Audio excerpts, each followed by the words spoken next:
Hey guys, we have our coffee. We've had a very productive morning. It's like 1 p.m. now. We did our work, we had therapy, we got our blood drawn, all great things. And now I want to sit down and catch you up about a couple things. One, where I've been the past month and a half. Two, my 50K training.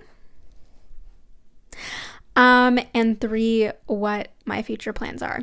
But first, I do want to take a moment of celebration. Trader Joe's rice cauliflower bowls.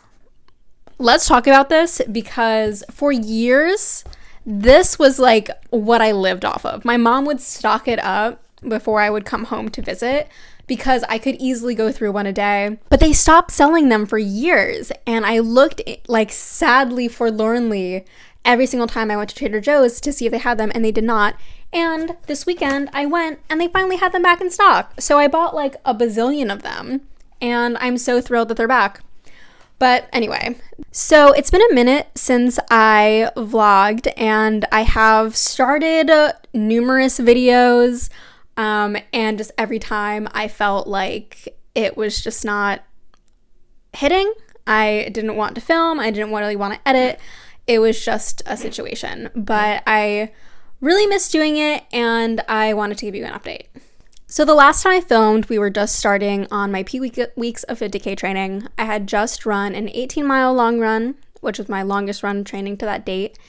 And training was going well, but you could tell in my vlogs that the past couple weeks of training, I was feeling really tired. My runs were not getting easier. They were starting to feel a lot harder. And most concerningly was my heart rate was really elevated during my runs and specifically that last 18-mile training run. And I knew something was not quite right. I just thought maybe I was overtraining or something. It was the heat or something crazy like that. But earlier that summer, I did not talk about this. In July, there was a moment when I was running where I was running a 12-mile run and I had a moment where I felt really, really, really dizzy. My heart rate was beating really, really fast and I felt like I was going to pass out. So I made it back to my car and I ate some snacks. And in the moment, I was like, maybe that was low blood sugar. Maybe I'm iron deficient. I didn't really know what was going on. So basically I went to my doctor and I was like, listen, I feel like I'm having these low blood sugar episodes. I'm not really sure what's going on. I think I'm iron deficient or something. Can I just get some blood work done? And he was kind of like, okay, you haven't passed out, so there's nothing we can really do, but sure, we'll run some blood work. So they did run some blood work and my thyroid levels were out of whack. And they only did a very small measure. I think they just measured my TSH or something, which is thyroid stimulating hormone. And it was out of range. And it was oh, okay, that's weird. Let's order you a full thyroid panel. And I was diagnosed with subclinical hyperthyroidism caused by Graves' disease. So for those who don't know, Graves' disease is an autoimmune disorder, which means your body is basically attacking itself. And it causes hyperthyroidism, which means that your thyroid is producing too much thyroid hormone, basically. So it speeds up your metabolism. So this leads to high heart rate. It leads to not being able to gain weight or weight loss. It leads to heat intolerance, a whole host of other issues. And if left untreated, it can cause serious issues to your eyes, your heart, and your other organs. So I was like, oh, that's not great. That's not great. Luckily, we caught it at a time when my symptoms were not very bad. I was like, listen, I am highly active and I am a month out from a 50K trail race. What does this mean for my activity levels? And the doctor was honestly so unhelpful and was like, I've never had any patients take thyroid medication and also exercise that much, so just lay off the running. That's all she said, just lay off the running, which was just so not helpful. She was like, I don't know, just lay off running, whatever. I'm like, that's not helpful. And so I literally, okay, I think using ChatGPT for questions like this is ridiculous in general, but I was like, okay, my doctor is not helpful. The wait to get an actual endocrinologist is weeks, if not months. I'm starting this medication. My heart rate is going kind of crazy. I don't know what to do. So I asked ChatGPT, gave them my symptoms, and was like, can I still train for a 50K race? And ChatGPT was like, you probably shouldn't. And just hold off for a couple weeks until your medication works in your system and like your heart rate stabilizes, because it could put more strain on your heart, and you could also lose a lot of weight with it.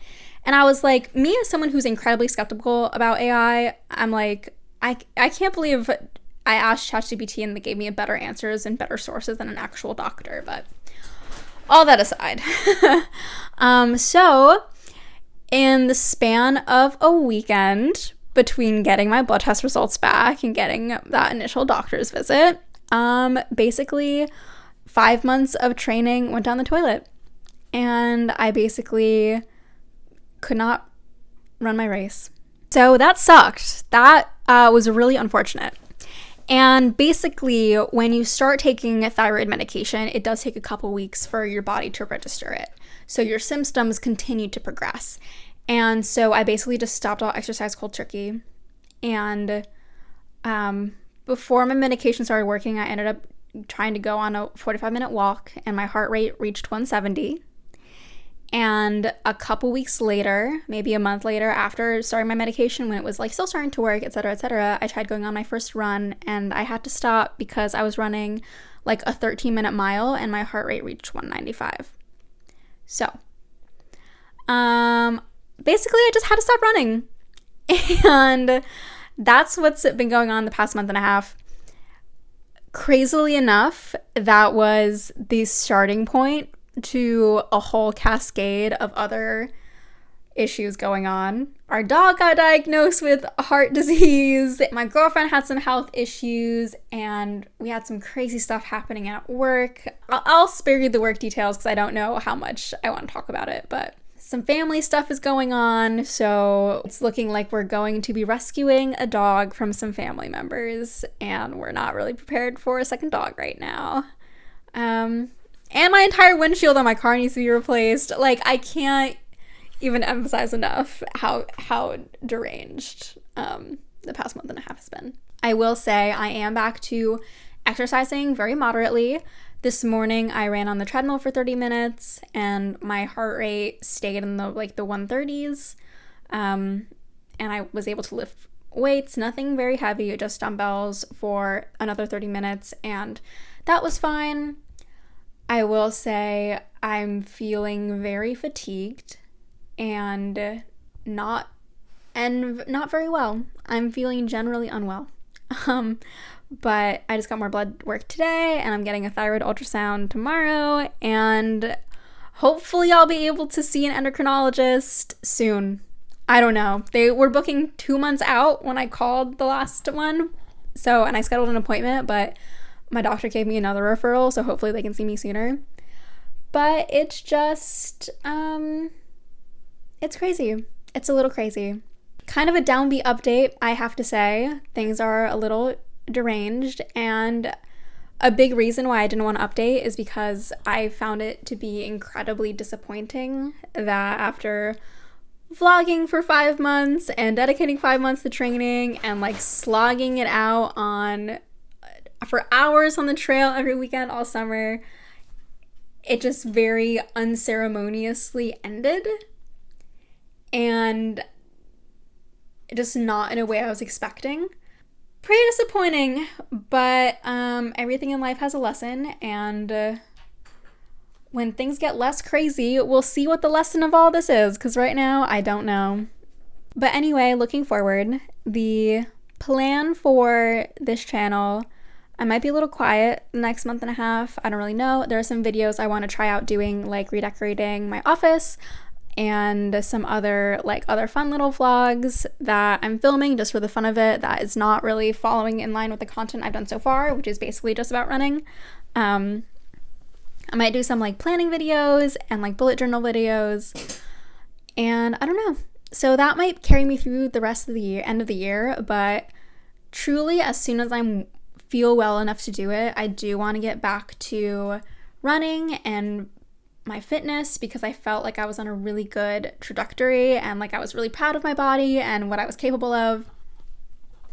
And I do have goals going forward, and I do feel like I can build back even stronger in 2026.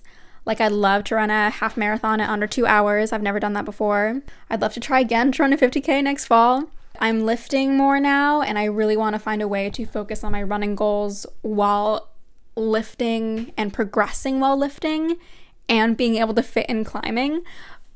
But all of that requires me to kind of go back and build a really strong base, like a really strong aerobic and strength base this winter, which will probably be my focus the next month and a half until I feel like my body is regulated and like ready to push again. Because I feel like it's not so much now, especially with all of the personal and work stress going on in my life. So yeah, thank you for listening. I will take you through the rest of my day, or I might just end this video here. I'm not really sure, but yeah, thanks.